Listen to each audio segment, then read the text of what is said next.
Thank you, everybody. Now it's my turn to introduce our foreign speaker, Professor Alice Joubin. Please allow me to sit down. Okay, I have a very long introduction of Professor Alice Joubin, but if I were to read the whole script to you, it will take some of the time.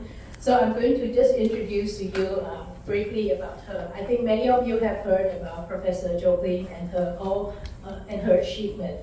She is the professor of English in Theater, International Affairs, East Asian Languages and Culture at George Washington University, and she is the founding director, co-director of the George Washington University Digital Humanity Institute. And she has been the John M. Clark Junior Chair in Medieval and Rational Literature at Middlebury College Brit School of English. And she has been working on race, gender, cultural globalization, Shakespeare, disability, film, and theater.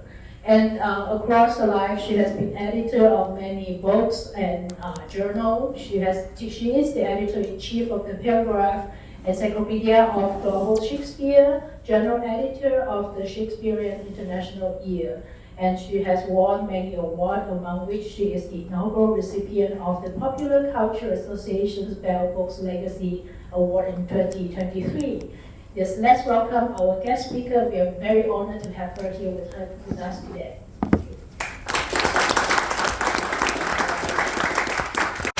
so much for the generous introduction. It is a true honor to be here. It's my first time at Jhave. And good morning. The publics regularly interact with social narratives through digital screens on personal devices, television screens that are commonly shared in private settings, silver screens and multiplexes as community spaces, digital platforms hosting user-generated content. And so, as you can see, it's quite machines and screens have become an important part of our life. And in performance culture, we have machine translation applications, screens on the stage or screen within the film as well. So it's not just screen as a medium to convey a story. And we have motion capture technology for live in-person or virtual performances. And since late 2022, we have artificial intelligence that Vice President has hinted at, and that will be one of the foci of my talk today, AI. Especially the widely used generative AI, such as OpenAI's ChatGPT. And they have a natural language interface. This conversational interface has frequently been cast as an anthropomorphic interface. In our current world, screens are often given an anthropomorphic tactile quality beyond its conventional role as a panel on the electronic devices to display images. Journalists often anthropomorphize the screen as a guest in the shadow. And there are hyperbolic reactions to the emergence of generative AI, which tend to anthropomorphize the technology using words like hallucinating, learning, declaring love in reference to ChatGPT and AI-powered Microsoft Bing. These comments neglect the fact that queries and prompts are themselves new data points to be analyzed, or the tendency to anthropomorphize screens can be problematic. I would like to suggest that actually there's a silver lining. ChatGPT can be seen as a ghost of the publics, a synthetic version of the publics, or even a shadow public. This technology is coded to produce synthesis of anonymized public voices akin to a blurry picture of the linguistic contours of the World Wide Web. The screen as interface and as assistive technology is neither an ideologically blank canvas nor an artistically integrated framing devices for dramatic narratives. Here is actually one of the images I generated myself using DALL-E 2 to illustrate the point I just made. AI as a ghost of the public, as a pixelated mirror image of the public, basically what we have collectively said over the past decades in digital form. The opening slide also showcases one of the images that I have generated, and this time I used Adobe Firefly. All of these have free versions that work sufficiently. If you try to read, of course you cannot, because I didn't want the text to distract, so this is a makeup language akin to what you see in Star Wars, for example. And so this is an image that I hope would illustrate some of the points. Some of the key questions now have become, whom does the screen interface serve? How does AI affect the publics? And what are the consequences of anthropomorphizing technologies of representation, particularly in the context of performance studies? And in performance, digital screens as interfaces evolve from a vehicle for dramatic message to a meaning-making agent in an anthropomorphic presence.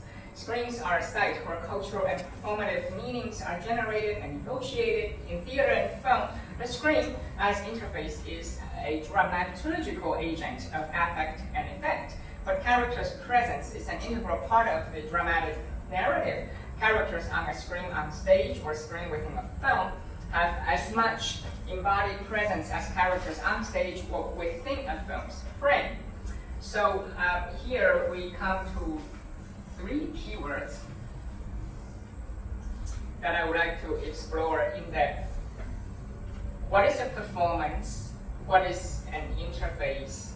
And how do we define publics in this era of artificially generated texts that are supposed to replace the publics? I define performance, first of all, as intentioned enactments of dramatic texts. As Diana Taylor suggests, these enactments are bracketed and separated from social practices of daily life by theatrical narrative structures and conventions. Spectatorship depends on a separation of the space inhabited by the publics and the somewhere else depicted in performance. At the center of performance events are various interfaces that frame, deliver, or govern the performance event, and thereby confront and construct various publics. To examine screens as interfaces is to go beyond conventional explications of narrative contents of screens within the fabula of technical affordances of broadcasting structure. It requires theorization of the ways that interfaces structure the various public self-knowledge, their relationship with performance, their relationship with themselves. So the word interface in this context has quite a history, and I wanted to go over that briefly. Even though performance tends to be thought of as something that is bracketed, that is cordoned off, right? Utterance on stage has dramatic power that's different outside the context. On stage, it's the actors, things will come into being by virtue of them saying so. The saying makes it so. In daily life, this would happen more in ritualistic context, ceremonial context, someone being sworn in as a president, right? The saying would make them president. But on stage, it tends to be more different. But I would preface this by saying that this bracketing, while important, is slowly dissolving. It's kind of going away. I'm going to use performance theory to read AI as a kind of theatrical performance. It is an improvised performance in response to prompts. The very word prompt is interesting. You prompt the AI for an output. And as a theater person, I always thought of prompt as the prompt on stage for actors. This is your cue. This is the prompt. And there are things you have to do or things you would say. That's essentially what's happening. So we continue with the second word, interface. This was first used to denote a place of meeting between entities in the modern sense by Marshall McLuhan, a media studies scholar, who analyzes the interfaciality of the metamorphosis of two structures. Moving from more mere contact points to mechanisms for mutual transformations, Alexander Galloway frames the interface as the point of transition between different mediatic layers within any nested systems. So examples of nested interface systems include media containers that enable access to specific contents within them. It sounds like a fancy term, layered mediatic container, but it's actually quite simple. Even the book in your hand is one of them, because it's an interface, it contains contents, and its technicity would enable you to access it. You have to open the book, you understand, flip the pages, for example. So that's an example of a codex book. A theater stage, for example, is one of those, right? Cinematic screen and the World Wide Web as containers of text, image, and multimedia contents. The problem with interface is because it works this way. It's transparent. People don't think of it. You pick up a book, unless you're a book historian, you don't study how beautifully it's printed, right? Or the binding structure. It's the contents you're primarily interested in, so you kind of take it for granted and it becomes transparent. That's why interfaces are difficult to study, but also important. Brandon Hookway has this idea of the interface as a zone of relation, that comes into being between human beings and machines. Building on all this, I have a working definition of the interface. Basically, I want to highlight its role of enabling or delimiting the public's access to performance and their relationship to it. The interface is both part of the infrastructure of theatrical meanings and a mode of expression that is interwoven with content creators and users. The medium may well be the message, as McLuhan famously declared in 1964. But the message is co-constituted by the ontology of the interface and the publics. Publics, in the term's basic sense, include artists, audiences, readers, students, educators, interest groups, basically individuals that may or may not be formed in subgroups who learn from and evolve with each other. That is my definition of the publics. They may be paying customers too, who patronize the performance, or film screening, or students who pay tuition to study for a degree. When we speak of the publics, of course, we have to start with the early 20th century definition by John Dewey. John Dewey defined the publics as groups of people who are collectively affected by the indirect consequences of transactions, indirectly affected by the consequences of transactions. So by transactions, he had in mind legislation, right, laws, as opposed to a private person whose affairs are of no public concern. Publics, as a collective, are rewarded, harmed, or are influencing transactions that have consequences that need to be systemically cared for. Now, that was a good decision, a good definition in that context. Now, the public is not only about collectivity, it's actually more complex. Dewey had a division between publics and private individuals. That division is being replaced now by a nuanced understanding of private life as constructed by public life. Right? In the simplest terms, you will recall sometimes people will say that their life, their private identities are political. Right? So the private life and public life, the division is melting away. The formation of the public does not threaten individuality. And so, conversely, individuals do not always need to escape a crowd to become themselves, as evidenced by interlinked but individuated algorithm-driven social media apps such as Google Lens.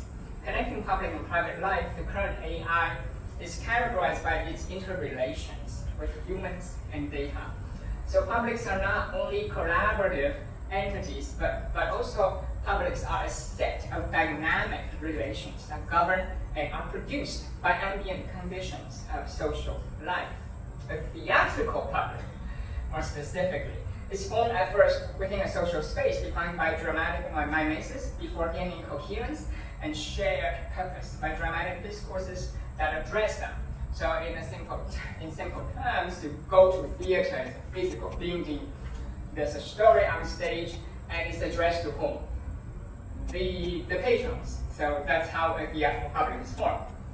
But then the public is formed in relation to and within a performance space and in relation to discourses that address them as facilitated by screens as interface. I'm going to conclude my theoretical section pretty soon and have a very unique case study which I hope you would like. And so as nested interfaces, the theatrical conventions, they govern the public's access. If something enables access, it will always delimit your access, right? So the screen as interface as an important element in the performing and cinematic arts even before the global pandemic of COVID-19, when theater works were moved online in 2020. So an example is actually the online theater festival, IOTF in 2016. So it is still going very strong. In fact, the pandemic sent more fuel their way. It's pretty amazing. In terms of screen as anthropomorphic interfaces that define and constitute the public, I want to mention a few unique features. What is so unique about the screen? First, it conditions the public's access to narratives. Increasingly these days, information, even protest, they are filtered by screens. Screens also activate mediated messages. If you think of the stage as an interface, it highlights the actual contingency because it's performed live in front of you, right? And every night differs slightly. And there's always the chance of something going wrong. So that's the kind of stereotypical imagination about a stage. Screen, in contrast to that, is imagined to be something very stable. People probably don't think of it. I often compare screen to printed codex books because it's highly editorialized. It gives an illusion of fixity. First of all, if something's on screen, it must be true. And secondly, if it is on screen, because of its association with film as a genre, you expect it to be more polished. There's less contingency because you can always go through post-production. Think of any of the YouTubers you follow, for example. Compare that to live performance. So it is actually adding nuance to liveness. With the advent of generative AI, screens are increasingly seen as a more anthropomorphic interface, as a partner. King Lear actually has something quite profound to say about what ChatGPT really is. I mentioned earlier that with this understanding of performance, the interface, and the publics, we can understand this type of AI technology as our own shadow, as our shadow public who tells us who we are collectively. In King Lear, when the monarch is frustrated by his so-called unfilial daughter, he's frustrated, he's turned out the door, he asks rhetorically, who is it that can tell me who I am? Anyone here? Don't you know who I am? The only one who answers is his foe, his court jester, who says, Lear's shadow. So your own soul, perhaps, or your shadow, can tell you who you are. Read in the context of the rise of ChatGPT, you will realize it could very well be talking about an AI chatbot. Because if it's the public shadow, it tells us who we are based on what we have set collectively, with limitations, of course, and distortion. The case study here is called All the World's a Screen. In 2022, an artificially intelligent translation app was brought in to watch a production together with humans.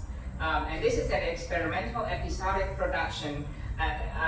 The organizers called the AI app on the audience's phones their machine guests. So in a rare instance and counterintuitively, typically in a performance, you're not supposed to have your phone out, right? Take photos, and here they deliberately ask people to aim their phone at the actors to obtain real-time simultaneous auto-captioning. Because this was a performance done in Dublin at the Royal Irish Academy in Irish Sign Language.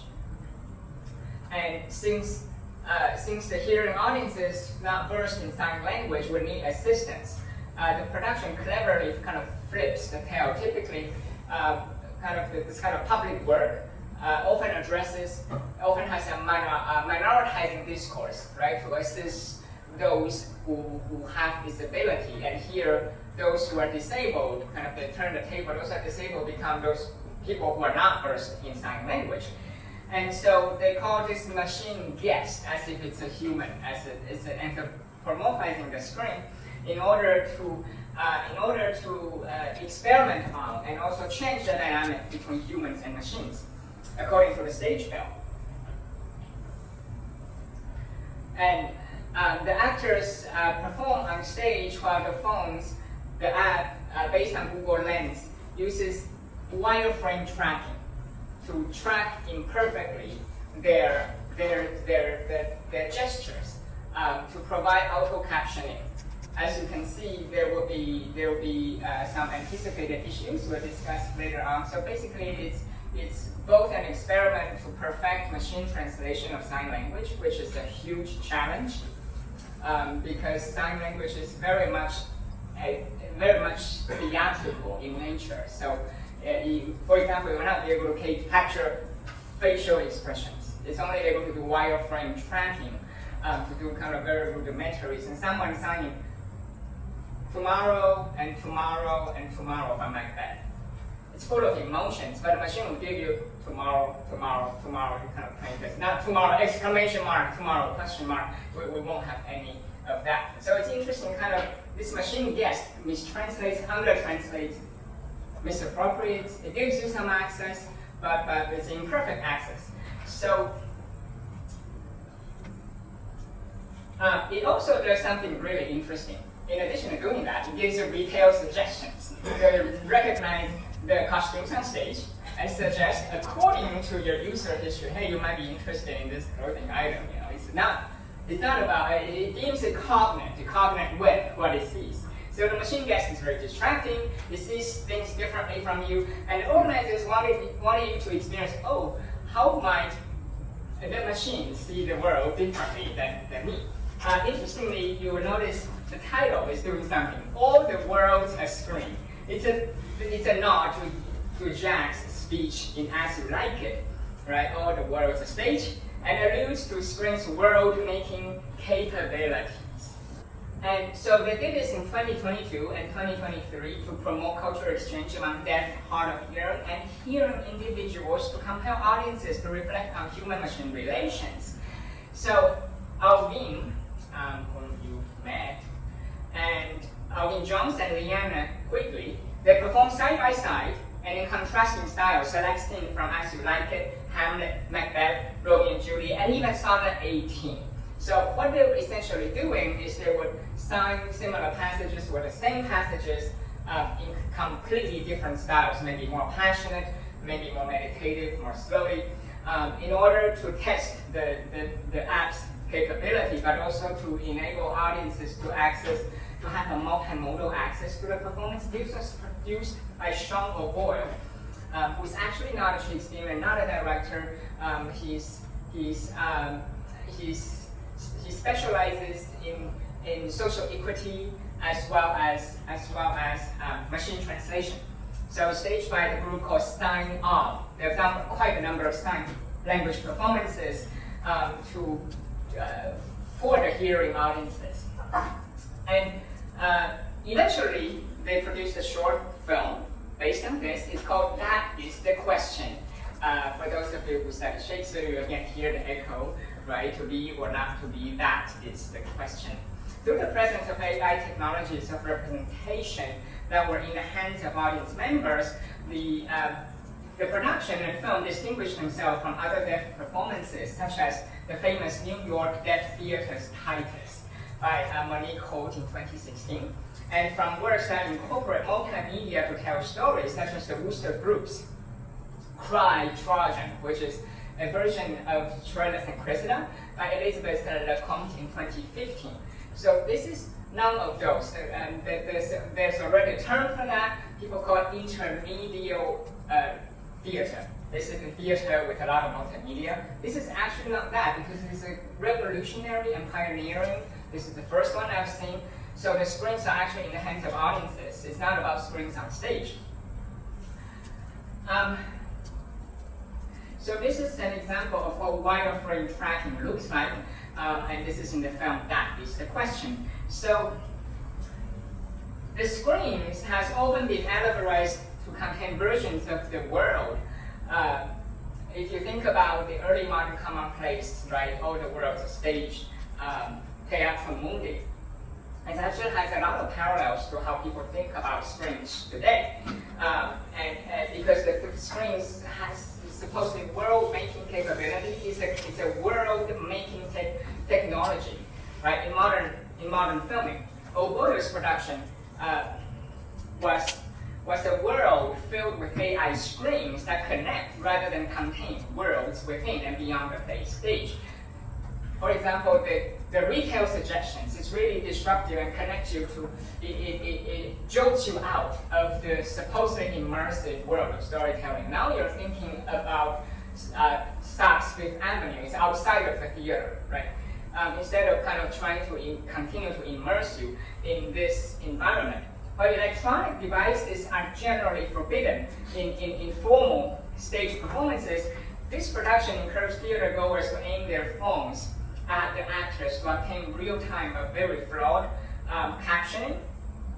When it's set in retail mode, it becomes distractive. And the state of distraction, I think there's something to be said about that. The state of distraction comes about not so much by way of attention, but by way of habit. And here I think the theorist Walter Benjamin, that a lot of you will be familiar with, could be quite useful, who theorized that when we are spectating something canonical, meaning something that is supposedly well known, something of canonical value, we often do so with distracted attentiveness. Because he uses architecture as a metaphor. As you walk through the architect, as you walk through a familiar building, the architectural features fade away. It's transparent. For you, you are just going about on a regular day of your life, right?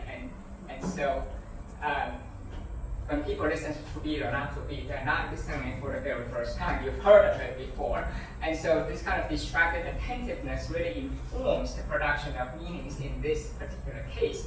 General familiarity with the Shakespearean canon enabled audiences to derive dramaturgical and cultural meanings through spontaneous, casual noticing, right, or distracted attentiveness, rather than attentive observation of performed elements and of the information on their phone. They're basically watching the show with one eye, but the other eye is on the phone. And this is possible because of Benjamin's theory of distracted attentiveness and the canonicity of the text. You can compare, you can access through multiple channels. If it is something brand new, people may not be able to do that as efficiently. And so a quick look at That Is the Question. There's no recording of the stage performance, but the film version gives you a sense of what it is like. As you can see, they begin with the familiar text and added creative kind of modern twist to it. The voiceover is part of the show. Later on, when they're experimenting on stage, they begin adding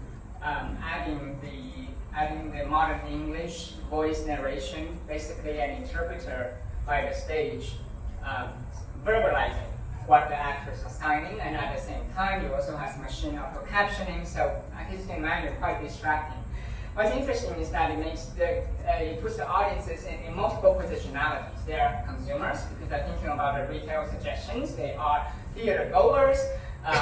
They are publics who are linked to one another, but also disconnected, because each person's user history, right, and preference differs. Also of interest is the so-called captioning. The translation is actually different every single time for every person. So they may be similar, but ultimately different. So it's very similar to when you use ChatGPT You could put in the exact same prompt, but each time, because of the randomness, it will spit out something slightly different, right, for each user. So I think it's useful now to think about other uses. What have other artists done with AI? All the world's screen is very unique, right? It's kind of not using, it doesn't use AI in its creative processes. The AI screens are in the hands of audiences, but we have Douglas Boyce, for example, a composer who is doing something really interesting. He is actually my composer colleague at George Washington University. So Boyce collaborates with visual artist Mariam Faridani to create an AI-generated film that is coming out this year. They use Melissa Rene's poems and Boyce music as prompts for AI to generate footage that resonates with their work. The next is Amerika, the last name is spelled with a K, who is an artist who uses the AI so-called glitch potential to defamiliarize language for aesthetic effect. We think of AI as having a lot of glitches. Some artists love it. They say the glitches because it's randomness, right? Glitch is when something goes wrong. And that's exactly what they are looking for. Amerika, for example, remixes fragments of AI-generated text with its own words to make language come alive again, to increase, because his works glitch potential. He compares the process to the jazz practice of intuitively missing a few notes. Right? Anyone who listens to jazz or plays jazz will understand the beauty of missing a note to switch up the way and ensuing set of phrases get rendered. Right? So they think of AI as a jazz companion.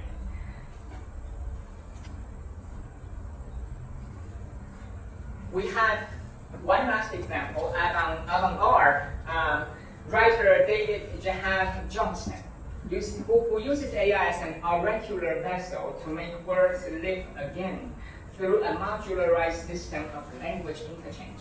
This type of work involves AI only at the level of production and not in reception, not like all the world's screen. So you can see how Johnston echoes Amerika, for example. They all speak of the potential to kind of use AI's glitch and randomness to make words live again. Something that may be dormant, perhaps, where AI's glitch can accidentally activate aspects that you hadn't thought of.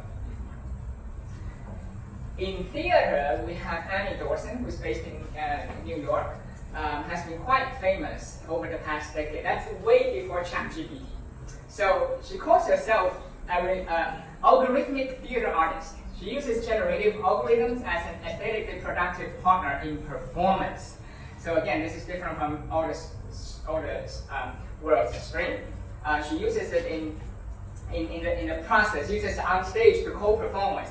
This work in 2010, Hello, Hi There, is an imagined conversation between two chatbots fueled by the language of 1971 debate between Foucault and Noam Chomsky. Now, in 2013, she made another very interesting piece. It's actually called A Piece of Work. It's a machine-made Hamlet for a post-humanist age. And in this particular show, you have one live actor who will perform with a male robotic voice reciting text generated by an AI app that randomly resequenced Hamlet. Emerging from the audience, the actor went on stage to perform alongside automated lighting systems and algorithm-generated speeches and songs. The singular screen on stage, a remixer, signals Shakespeare's textual presence. It's appropriate that the actors emerge from the audience space, which is designated to be human, right? The backstage space seems to be a machine realm. And so AI lives there versus the human actors who would emerge from the human world to go in and have a conversation with the AI. What's interesting is that the AI will step in to correct the actor when he thinks that he's made a mistake. The actor says, to be and not to be, that is the sorrow. AI chimed in and recited in a very cold mechanical tone, to be or not to be, that is the question. The actor looked up at the area of state representing the AI's presence and said, with a new variation, but still insisting on using using the word and, not or. He says to be and not to be, those is the heartache. It's not even grammatically correct, but it's kind of, perhaps in performance, it's allegorized this way of pushing back and telling the machine to stop telling me what is correct. At this point, AI gives out and continues the speech by saying whether it is nobler in the mind to suffer the slings and arrows, and so forth. So basically, the AI Annie Dorsen concedes is only responding to the frequency and infrequency of word patterns in Shakespeare's text. It sorts and remixes this. It doesn't know sorrow. It doesn't have any understanding. It doesn't know what grief is. It doesn't know what revenge means. It simply makes decision after decision over and over, generating a non-stop flow of effects without causes, and causes without effects. In the story of Hamlet, Gertrude has a moving speech that Ophelia has died mysteriously, seems to have drowned. When you run that speech through this mixer, right, to make smoothie, it actually generates accidentally traumatized text, quote, full of false starts, repetitions, stutters, and non sequiturs. And so this becomes kind of how the text is traumatized, just like the emotions in the text. It's a beautiful accident and glitch. I argue that this kind of work is actually a form of social collaboration, similar to all the world's screen, where audiences have the AI phone. And so the algorithm remixed words are human in origin, in fact. It does not write new text. The machine does not write new text, even though it remixes existing words of a canon. So there is a crucial difference between Shakespeare's words being remixed by algorithms and newly created dramatic texts that are not from pre-trained language models. And I think that's one of the points Annie Dorsen is making. I do want to mention that there are downsides. One of the books I recommend is Resisting AI by Dan McQuillan. Over the years, especially in this year, 2023, Dorsen actually talks about her regrets. She has grown ambivalent about having used those tools. She says that I doubt I'll do it again, right, if I go back in time, because she and McQuillan are thinking about thoughtlessness. Thoughtlessness is a byproduct of overuse of AI. Thoughtlessness is amplified by AI's computational opacity and technical authority. By that I mean that the current AI is actually a black box technology.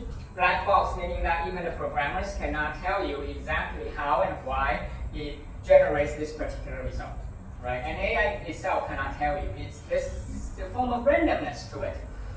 So that computational opacity is actually not healthy.